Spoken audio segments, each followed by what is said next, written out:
KBC global के technical analysis. दोस्तों मैंने एक चीज एनालाइज किया है इस शेयर में। कल एक रिपोर्ट भी आई केबीसी ग्लोबल में और डिटेल रिपोर्ट में बताया गया एक एक पहलुओं को। तो मैं 228 पेज की रिपोर्ट थी, उस पर मैंने कई सारी डिटेल्स चेक करी और उसके बेसिस पे कुछ टेक्निकल एनालिसिस करी है। तो आपको डिटेल में आज हम इस वीडियो में बताएंगे। दोस्तों थोड़ा वीडियो लंबा हो सकता है, लेकिन आप कंप्लीट वीडियो देखें।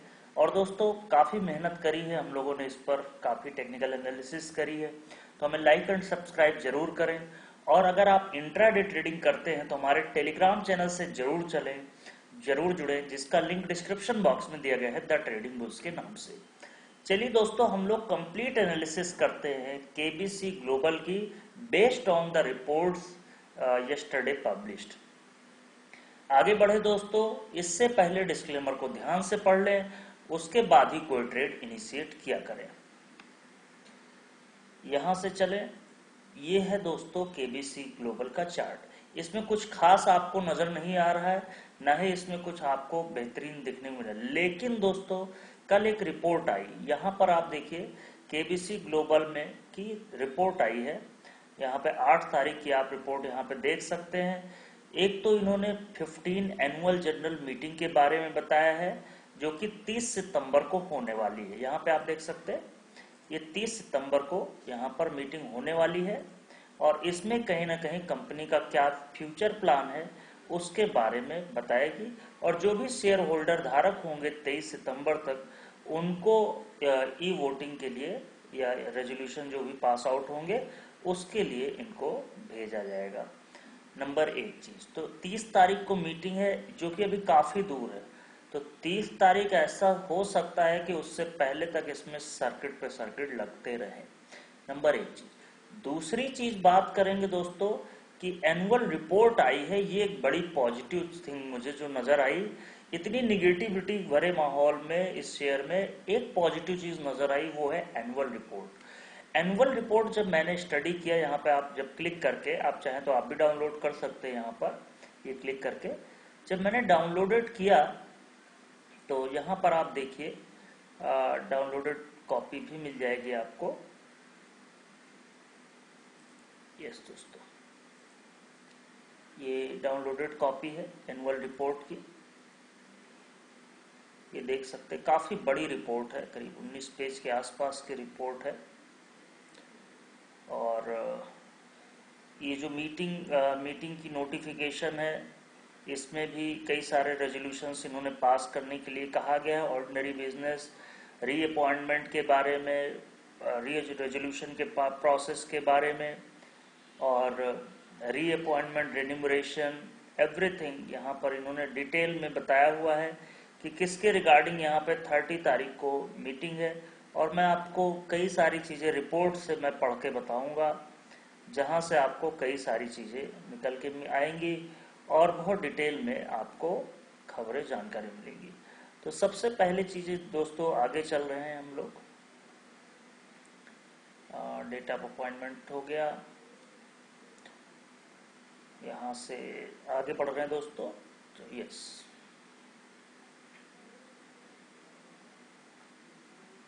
तो कई सारे रेजोल्यूशंस पास होंगे। यहाँ पर देखिए दोस्तों 228 पेज की रिपोर्ट इन्होंने डाली है। इसमें कई सारे इंटरेस्टिंग फैक्टर जो मुझे नजर आए। एक तो पहले चीज का सेक्टर का क्या आउटलुक है और इनके बिजनेस का क्या आउटलुक है। काफी लोग कहते हैं कंपनी डीलिस्ट हो जाएगी, बहुत सारे लोगों ने बोला बहुत सारी चीजें कि ये कंपनी फ्रॉड है, ऐसा है वैसा है, बहुत सारी चीजें बोली। लेकिन मैं जब इनकी रिपोर्ट पढ़ रहा था तो मैंने देखा कि एक एक चीज की डिटेल एनालिसिस इन्होंने दी है हर एक रिपोर्ट में।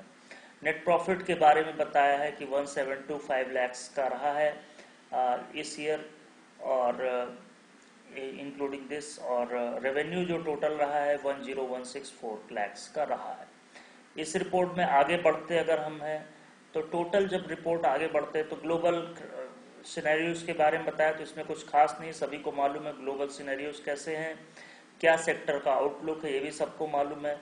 मेन चीज, जब मैं इस कंपनी की परफॉर्मेंस देखता हूं तो डिक्रीज ऑफ प्राइस तो ठीक है, प्राइस में डिक्रीज होता है, कंपनी की परफॉर्मेंस बहुत खराब होती है, लेकिन इतने लोअर सर्किट क्यों लगे कि 20 रुपए से शेयर 2 रुपए पे आ गया। तो इसमें इन्होंने फाइनेंशियल परफॉर्मेंस डिस्कस करी जो कि स्लाइटली डिक्रीजिंग देखने को मिली थी, 10165 की हो गई थी लैक्स में। दूसरा जो दोस्तों अर्निंग पर शेयर यहाँ पे कंसिस्टेंटली डिक्रीज करेगा और स्पेशली डिक्रीज हुआ 1.55 से 0.38, तो ये काफी सरप्राइजिंगली था। और जो ऑपरेटिंग प्रॉफिट था उसमें तो खैर खास कोई डिटोरिएशन देखने को नहीं मिला ओवरऑल। तो यहाँ से अगर आप देखें तो सिग्निफिकेंट प्राइस का चेंज। और एक इम्पॉर्टेंट चीज मैंने जो एनालाइज की फाइनेंशियल ईयर 21-22 में और 20-21 की इस रिपोर्ट में कि इनका डेट टू इक्विटी रेशियो कम हुआ है, तो ये एक अच्छी चीज है। Net debt to equity ratio कम हो रहा है तो ये एक अच्छी चीज, डेट रिड्यूस हो रहा है। ऑपरेटिंग मार्जिन कंसिस्टेंस है तो बहुत ज्यादा चेंजेस है नहीं लास्ट ईयर से। रिटर्न ऑन नेटवर्थ जरूर थोड़ी सी कम हुई है और करंट लाइबिलिटीज जो है वो थोड़ी सी बढ़ी है। तो टर्नओवर जो बहुत इफेक्टिव है वो बहुत ज्यादा कह सकते हैं कि यहाँ पर जो पॉजिटिव चीज निकल के आई वो net debt to equity ratio, एक चीज तो ये इसमें पॉजिटिव नजर आती है। दूसरी चीज दोस्तों मैं देख रहा था कि टोटल रेवेन्यू थोड़ा सा स्लाइटली ड्रॉप हुआ है, प्रॉफिट ड्रॉप हुआ है, बट क्यों स्टॉक की पेनी स्टॉक कैटेगरी में आ गया 20 रुपए से 2 रुपए, ये रीजन समझ। तो इसका रीजन था दोस्तों लगातार शेयर होल्डर जो शेयर होल्डिंग पीरियड है या कह सकते हैं कि शेयर्स की होल्डिंग जितनी होती परसेंटेज में वो लगातार रिड्यूस होती जा रही थी। तो कहीं ना कहीं कंपनी को लग रहा था कि कंपनी के प्रमोटर्स बेच रहे हैं लगातार शेयर, तो इसकी वजह से शेयर डाउन होता चला जा रहा है। लेकिन दोस्तों इंटरेस्टिंग चीज जब मैंने इस रिपोर्ट में, मैंने आगे बढ़ता जा रहा हूँ, अभी आपको शेयर होल्डिंग पीरियड में दिखाता हूँ जो लास्ट ईयर से और इस ईयर में दिखाया, तो वो जरा मैं इंटरेस्टिंग फिगर्स निकल के आ रहे हैं इसमें मैं थोड़ा सा, काफी बड़ी फाइल है दोस्तों। तो मैं अच्छा एक चीज और है कि इनके जो प्रमोटर हैं उनमें कोई चेंज नहीं हुआ है। यहाँ पर आप देखिए नरेश करदा जी को अभी भी चेयरमैन एंड मैनेजिंग डायरेक्टर हैं। इसके अलावा राहुल दयामा इनको नॉन एग्जीक्यूटिव इंडिपेंडेंट डायरेक्टर बनाया गया है, देवेश करदा को एग्जीक्यूटिव डायरेक्टर। तो कोई मैनेजमेंट में बहुत ज्यादा सिग्निफिकेंट चेंजेस देखने को नहीं मिला है कि बहुत ज्यादा चेंजेस हो मैनेजमेंट से, इसलिए वरीड बात है कि मैनेजमेंट छोड़ के जा रहे हैं, ऐसा कुछ भी नहीं नजर आता है कंपनी में। और आगे चल रहे दोस्तों, शेयर होल्डिंग पीरियड जो हम लोगों को देखना है वो एक इंटरेस्टिंग चीज होगी कि शेयर होल्डिंग पीरियड क्या रहा इस कंपनी का, तो वो एक इंटरेस्टिंग चीज देख लेता हूं मैं और वहां से और ज्यादा कंक्लूजन्स निकल के आएंगे। यस, ये दोस्तों आ गए शेयर होल्डिंग पैटर्न्स के बारे में। और यहाँ पर दोस्तों पहले मैंने बताया भी था कि डिक्रीज हुई थी काफी स्लाइटली, तो अब जो शेयर होल्डिंग पीरियड, और कहीं ना कहीं एफआईआई ने शेयर होल्डिंग पीरियड बढ़ाया है, ये एक इंटरेस्टिंग चीज है। एफआईआई का जो शेयर होल्डिंग पीरियड रहा जो फाइनेंशियल ईयर क्लोज वो 21.14% रहा, जो कि पहले की कंपैरिजन में लगभग 3% ज्यादा। और पब्लिक होल्डिंग यहाँ पे देखिए तो 34.33% है, अदर्स और इंडियन पब्लिक जो है लगभग 34-43% के आसपास। अदर्स में आई डोंट नो कि इसमें इन्होंने डिस्क्लोज नहीं किया है, लेकिन फिर भी यहाँ पे आप समझिए कि बैंक एंड जो एफआईआईज हैं वो यहाँ पे आप देख सकते हैं एफआईआई 21.14% है और कॉर्पोरेट बॉडीज के भी 8.72। ओवरऑल जो प्रमोटर की होल्डिंग यहाँ पर है, यहाँ पे आप देख सकते हैं प्रोमोटर्स ब्लू में है, ये 26% के आसपास है, जो कि कांस्टेंट इस बार बनी हुई है। अभी corporate bodies, bank and financial institutions, ये सब तो जो है इसमें पहले से 21% के आसपास एफआईआई। तो एफआईआई की होल्डिंग का बढ़ना ये एक इंटरेस्टिंग बात था लोअर लेवल पे, तो ये थोड़ा सा अच्छा रहा, पॉजिटिव पॉइंट जो है।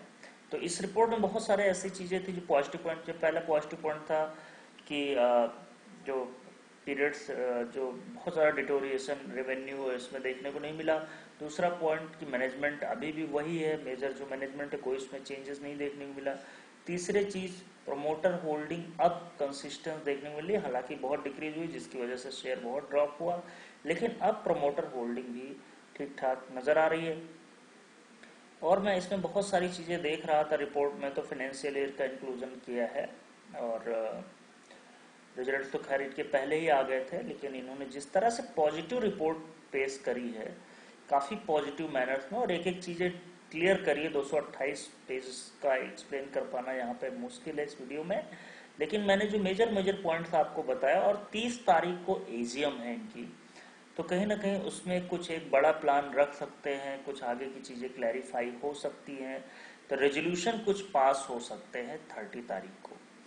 तो रीअपॉइंटमेंट होगा या अपॉइंटमेंट होगा नॉन एग्जीक्यूटिव इंडिपेंडेंट डायरेक्टर का, मैनेजमेंट कुछ चेंजेस होंगे, तो कहीं ना कहीं यहाँ पर अपसाइड बन सकती है। अब दोस्तों डाउन साइड बहुत ज़्यादा रिस्क तो है नहीं, 2 रुपये 20 पैसे का एक स्टॉप लॉस नज़र आता है जो कि डाउन साइड इसने बनाया था 2 रुपये 20 पैसे के आसपास, तो उसी को हम लोग लेके चलें।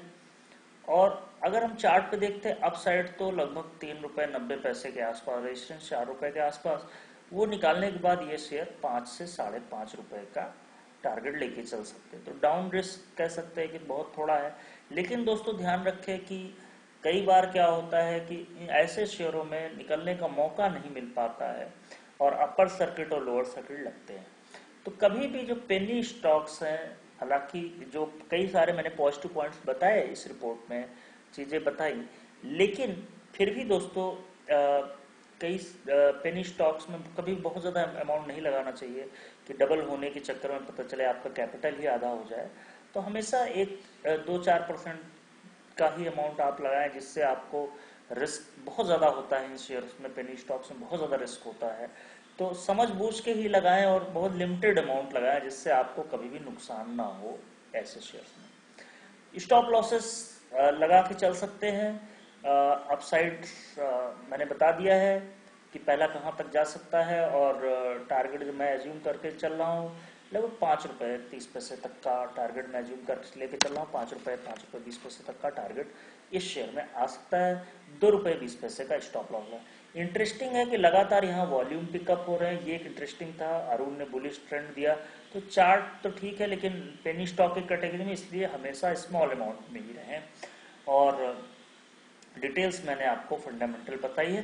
बाकी 30 तारीख को एजीएम है, तो वो एक इम्पॉर्टेंट चीज़ है, तो शेयर जो है कहीं ना कहीं 20-25 तारीख तक अपर ट्रेंड में रह सकता है। यानी अपर ट्रेंड का मतलब ये है कि सर्किट जो है आपका 4-4.5 रुपये के प्राइस तक जा सकता है, तो वहाँ पर एक बार 70-80% जो भी 60% अपना प्रॉफिट बुक करने की कोशिश करें। तो ये थी दोस्तों एनालिसिस, उम्मीद है आपको पसंद आई होगी। तो हमारे टेलीग्राम, ट्विटर और फेसबुक से जरूर जुड़ें। थैंक यू दोस्तों।